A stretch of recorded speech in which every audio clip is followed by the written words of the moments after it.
Muy buenas tardes a todos. Muchas gracias, Andrés, por estar aquí. Gracias a todos por no estar durmiendo la siesta, que estaríais mucho mejor, que lo sepáis.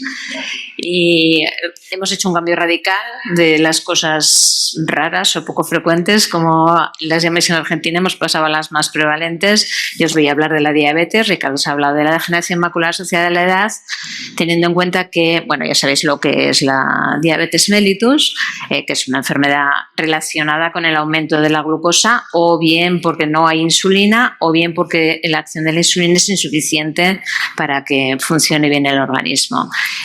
Así como os ha dicho Ricardo, que la degeneración macular es la causa más frecuente de pérdida visual en personas mayores de 55 años, la retinopatía diabética o la diabetes las complicaciones oculares de la diabetes son la causa más frecuente de pérdida visual en países industrializados.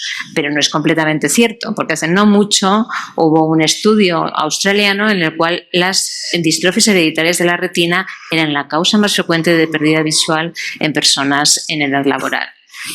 La mejoría en el tratamiento ha hecho que las pérdidas visuales sean menores, igual que lo ha sido en la DMAE, con lo cual hemos mejorado el control de nuestros enfermos. La incidencia es una barbaridad y va en aumento. Esto es de hace un mes, una cosa así. La Federación Internacional de Diabetes hizo una nueva estimación de la incidencia y se calcula que desde el año 2024, era del año pasado, al 50 más o menos a nivel mundial aumentará un 45% respecto a la incidencia actual. Los europeos vamos a aumentar un 10, pues ya tenemos bastante, pero sin embargo los centroamericanos vais a aumentar más o menos un 45% la incidencia de vuestra enfermedad, de la prevalencia de la diabetes. Eso supone una barbaridad de gasto económico. Fijaros en billones de dólares, cómo ha aumentado, más o menos casi se ha triplicado desde el 2007 el gasto relacionado con las complicaciones oculares de la diabetes y, bueno, hay muchísimas personas a nivel mundial que mueren por las complicaciones de la diabetes. Esta es una previsión del gasto de las complicaciones oculares de la diabetes a nivel español desde el 2020 hasta el 2030 y fijaros que más o menos se multiplican. Pues las complicaciones relacionadas con la retinopatía diabética aumentan más o menos el gasto en un 600% respecto al 2020 y las del edema macular diabético casi en un 300%. O sea, es un gasto disparado las complicaciones oculares. Esto es más o menos lo mismo. La diabetes da una serie de complicaciones macro y microvasculares. Macrovasculares son las de los grandes vasos, complicaciones cardíacas, complicaciones a nivel de las extremidades inferiores, el pie diabético, complicaciones a nivel cerebral, los ictus y la que nos interesa a nosotros es microvascular, la retinopatía diabética. Pero os he dicho microvascular y siempre hemos definido la retinopatía diabética como una enfermedad microvascular y esto no es verdad. ¿Vale? Esto es una de las cosas que ha cambiado en la retinopatía diabética. La diabetes, tal y como la define la Asociación Americana de Diabetes, es una complicación, perdonad que se ha pasado, neurovascular. Es una complicación neurovascular de las neuronas y de los vasos altamente específica relacionada con las complicaciones de la diabetes mellitus. Más o menos entre el 70 y 80% de las cegueras relacionadas con la diabetes son complicaciones o bien de la retinopatía diabética o bien por el edema macular diabético. ¿Qué quiero decir con que es una complicación neurovascular? Que puede ser que miremos el fondo de ojo de un diabético y no tenga ninguna lesión vascular y sin embargo existe una neurodegeneración. Hay alteraciones que originan alteraciones en las neuronas de la retina, sobre todo en la retina interna, pues relacionado a la toxicidad del glutamato, a la pérdida de factores neurotróficos y tenemos por un lado complicaciones neurales y por otro lado las complicaciones vasculares y darán esta retinopatía diabética que siempre nos hemos empeñado en que es una complicación vascular, pero no. También las neuronas sufren, sobre todo después del tiempo. Bueno, y los mecanismos patogénicos provocan una serie de alteraciones en la pared de los vasos que originan el edema, que sería sobre todo lo que originaría el edema macular diabético, alteraciones por cierre de vasos que origina isquemia o falta de riego, que serían las complicaciones más relacionadas con la retinopatía diabética proliferante. La neurodegeneración, así como las complicaciones vasculares, las vemos nosotros cuando vemos el fondo de ojo, es más difícil de valorar y tenemos que hacer otras pruebas buscando qué le pasa a las neuronas de la retina. Entonces, pues eso, veremos las complicaciones neurales, estudiaremos las unidades neurovasculares, la alteración de la unión de la neurona y del vaso. Hay alteraciones relacionadas entre sí, trabajan conjuntamente y tendremos también alteraciones de las células gliales. Ya conocéis las células de Miller, hay alteraciones de la microglia, hay alteración de todas las células que hay en la retina. De manera que no voy a decir nada de la clasificación de la retinopatía diabética, más que cuando vemos a un enfermo y en este momento nos estamos solo basando en los hallazgos a nivel vascular, decimos o que no tiene lesiones, no tiene retinopatía diabética, o que tiene una retinopatía diabética y los subdividimos en dos grupos, no proliferativa o no proliferante o proliferativa. Y hay una cosa que define que sea o que no sea proliferante o proliferativa y es la isquemia. La aparición de isquemia origina que aparezcan vasos nuevos, neovascularización, que van a ser la principal causa de que se nos complique el control de la retinopatía diabética, la aparición de microvascularización. ¿Cómo lo estudiamos? Pues habitualmente siempre lo hemos estudiado con pruebas anatómicas, pero como os he dicho que tiene alteración también en las neuronas, tenemos que intentar incluir también alteraciones funcionales, porque puede ser que haya cosas funcionales que nos den pistas de que está ocurriendo algo en la retina, aunque nosotros no lo veamos. Y de eso sí que hemos hablado esta mañana, pues anatómicamente podemos ver el fondo de ojo, podemos hacer angiografías fluoresceínicas, que no hemos hablado de ellas, pero la verdad es que cada vez hacemos menos porque es una técnica invasiva y puede haber complicaciones relacionadas con ellas. La OCT, que esto es como no podemos vivir sin ella, se lo va a hacer, es fundamental para el control de los diabéticos y además no solo veremos estas complicaciones vasculares, sino que podemos ver esta pérdida neuronal en las capas internas de la retina. Y la angiografía por OCT, esto sí que no hemos hablado en todo el rato, es una técnica para ver los pequeños vasos, para ver la microvascularización tanto retiniana como de la coroides, pero no necesitamos inyectar ningún contraste. Estas imágenes que veis aquí de los vasos de la retina solo están basados en el movimiento de los glóbulos rojos o de los eritrocitos. Vamos haciendo escáneres y el aparato es capaz de ver cómo se mueven las células y con eso sabe dónde hay vasos o dónde no hay vasos, siempre y cuando haya flujo a nivel de estos vasos. Pero hemos dicho que también podemos incluir pruebas funcionales para valorar esta alteración en las neuronas y de estas sí que hemos comentado, hemos hablado de la microperimetría, habéis visto microperimetrías para controles de ensayos clínicos en distrofias. Podemos hacer neurofisiología, los diabéticos tienen alteraciones neurofisiológicas previo a la aparición de la retinopatía diabética, pueden tener alteraciones de los potenciales oscilatorios, pueden tener alteraciones sobre todo en la vía escotópica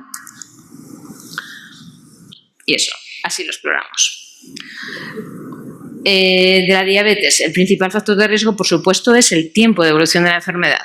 Un diabético tiene mucho más riesgo de tener una retinopatía diabética cuantos más años lleves siendo diabético y uno de los factores fundamentales es cómo se ha controlado. Si el enfermo se controla bien, y hay enfermos que bien controlados pueden permanecer 25, 30, 35 años sin ningún tipo de lesión. Así que hay dos factores fundamentales, los años de evolución y el control.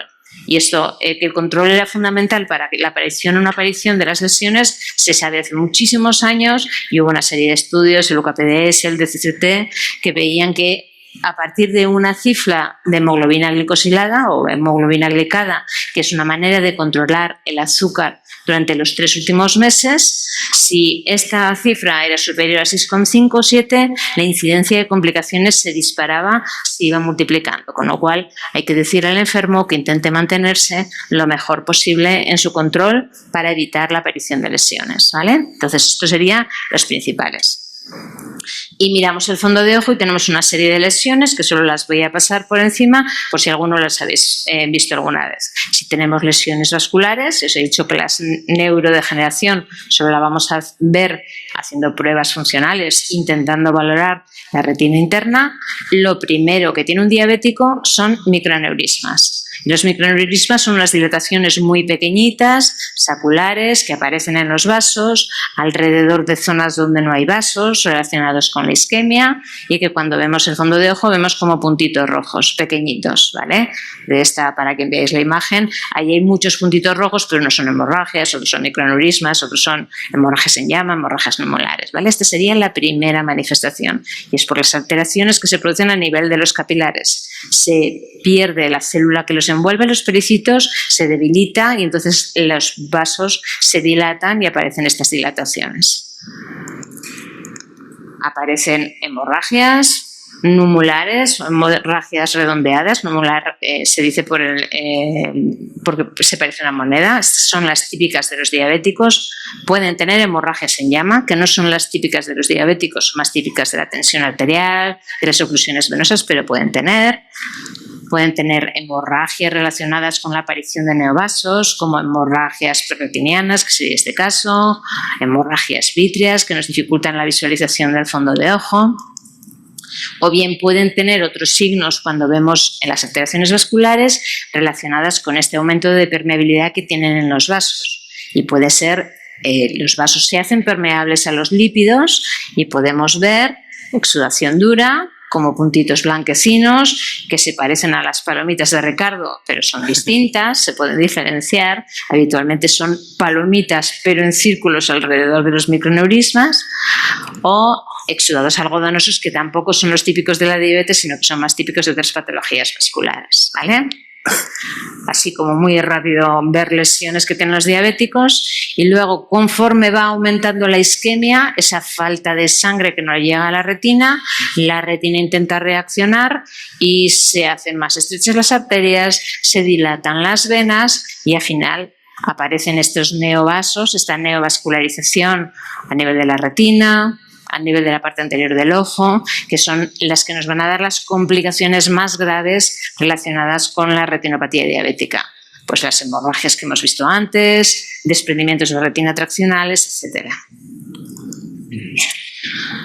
He dicho que las causas de pérdida de visión en un diabético, la gran mayoría están en relación con la retinopatía diabética proliferante, pero lo más frecuente es por el edema macular diabético.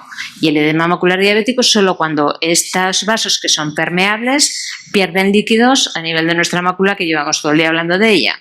Y entonces la mácula se va alterando, se acumula el líquido y vemos que está, pues que puede tener solo líquido, puede tener microaneurismas, que sean los que de donde filtra, puede tener exudación dura relacionada también con el depósito de lípidos, y lo podemos diagnosticar de muchas maneras. Pero últimamente, dentro de las novedades de la retinopatía diabética, habitualmente el edema macular lo clasificamos en relación con las alteraciones que vemos en la OCT. O bien el tamaño de los quistes, o bien si existen tracción, serían... yo no lo paso, os aseguro que se pasa solo. Yo no lo he pasado. Se ha pasado varias veces solo. En Asturias diríamos que es el trasgo. Pues era el trasgo, ya sabes, que existir existen, como las megas, ¿no? Como las megas. Exacto. Pero yo no toco y se pasa. Bueno, entonces, en dependencia del tamaño de los quistes o de si existe o no existe tracción, veremos un tipo de edema macular e indicaremos un tratamiento en relación con nuestros hallazgos, sobre todo a nivel de la OCT.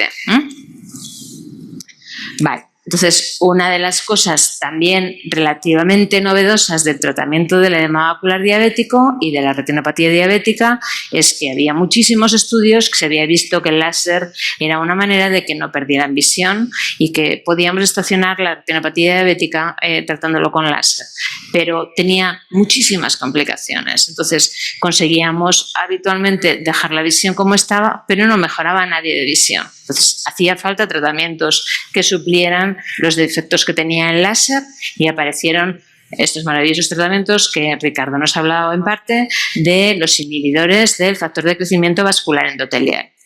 Los inhibidores del factor de crecimiento vascular endotelial o VEG modifican estas dos cosas que hemos dicho que pasaban.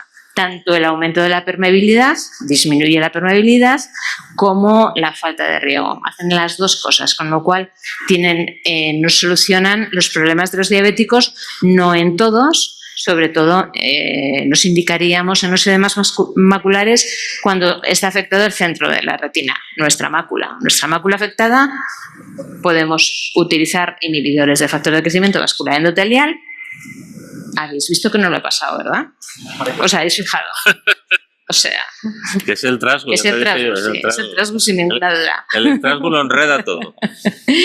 Y vemos la CT y puede haber otros signos que nos hagan pensar que existen componentes inflamatorios claros que lo que nos haga indicar sea tratarlo con un corticoide. También podemos pinchar el ojo, podemos pinchar corticoides. Ya, como dice Ricardo, nos pasamos la vida pinchando los ojos. No sé, vamos, esto es una cosa que aumenta sin conocimiento. Pues pinchamos inhibidores del VEG o podemos pinchar corticoides intravítreos de liberación lenta, que también, sobre todo en edemas maculares con componentes inflamatorios, ya sabéis que los corticoides es un antiinflamatorio muy bueno y nos detendrían o estabilizarían el edema macular. Hay muchos enfermos que responden muy bien a los inhibidores del VEG, pero hay más o menos la mitad que no son respondedores maravillosos. Entonces, en estos, y según los signos que veamos, podríamos utilizar los corticoides o también, como os ha comentado Ricardo, pues cada vez hay más cosas, no solo que inhiban el VEG, sino que también, además del VEG, inhiban la angiopoietina o inhiban otros factores de crecimiento que nos pueden también ayudar a que sean mejores respondedores a esto. Bueno, y otra cosa que no os ha comentado él es que pero os lo ha dicho indirectamente, es que cada vez tenemos fármacos que duran más. Entonces, los primeros inhibidores del VEG los pinchábamos mensuales. Os he dicho que habitualmente hacemos una dosis de carga de 3, pero tenemos fármacos que podemos extender y extender y extender y extender. Entonces, hay algunos fármacos que de por sí ya trataríamos. Pues empezamos luego con otro que tratábamos cada 2 meses, usábamos otro que ahora tratábamos cada 3, cada 4. Incluso hay fármacos que ya se ha aceptado su extensión hasta 6 meses, con lo cual podríamos estar pinchando solo una vez cada 6 meses, siempre que el enfermo responda bien a esto. Si tratamos un edema macular diabético con corticoides, podemos utilizar dexametasona, que sería el que habitualmente usamos. Más o menos se dice que el efecto es de 6 meses, es mentira. El efecto del implante de dexametasona son 3 o 4 meses. A los 4 meses hay otra vez edema, pero hay también otros corticoides de acción más prolongada que incluso podrían durar 2 años y 3 años, aunque muchas veces hay que tratarlos incluso con este implante puesto. Os he dicho que hay marcadores a nivel de la CT que nos indican cómo va nuestro edema, con qué tratarlo, cómo responde, etcétera, etcétera. Cada vez utilizamos también más la inteligencia artificial porque nos ayuda a estos marcadores, a analizarlos, a ver la respuesta, y por supuesto que no tenemos que olvidarnos que seguimos usando el láser para muchas cosas. Seguimos usando el láser alguna vez para edemas maculares que no tengan afectación central, que no pensemos que el láser vaya a ser perjudicial. Seguimos usando el láser para retinopatías diabéticas proliferantes si no existen grandes tracciones, aunque hay enfermos que por supuesto que los tenemos que operar si tienen tracciones, o sea que no tenemos que olvidarnos que el láser sigue existiendo y que hay muchos enfermos que tratándoles con láser para determinadas cosas, sobre todo retinopatías diabéticas proliferantes. La panfotocoagulación sigue teniendo, por supuesto, una cabida sin ninguna duda. Y creo que nada más, mensajes. Y tener en cuenta el aumento de la prevalencia, hay que cuidarse. Ya os ha contado Carlos esta mañana que personas con baja visión pueden cambiar los hábitos de vida, y entre los hábitos de vida puede ser que cambien la actividad física. Hay que hacer actividad física para prevenir que puedan aparecer otro tipo de complicaciones como la diabetes. Es fundamental intentar mantener un género de vida lo más saludable posible.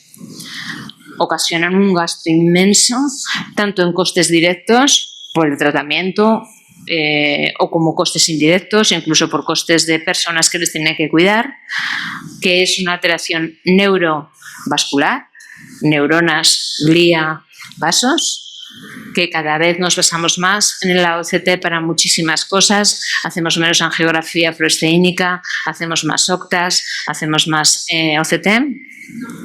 Que hay novedades en el tratamiento, no es que sean muy nuevas, pero vamos incluyendo nuevos fármacos que asocian más cosas y los enfermos responden mejor. Tenemos que intentar que sea un tratamiento personalizado para el enfermo. No todos los enfermos tenemos que tratarlos igual. Hay enfermos, pues eso, que responderán mejor a una cosa, responderán mejor a otra cosa, y que es fundamental la imagen para tomar este tipo de decisiones. Y eso es todo. Muchas gracias.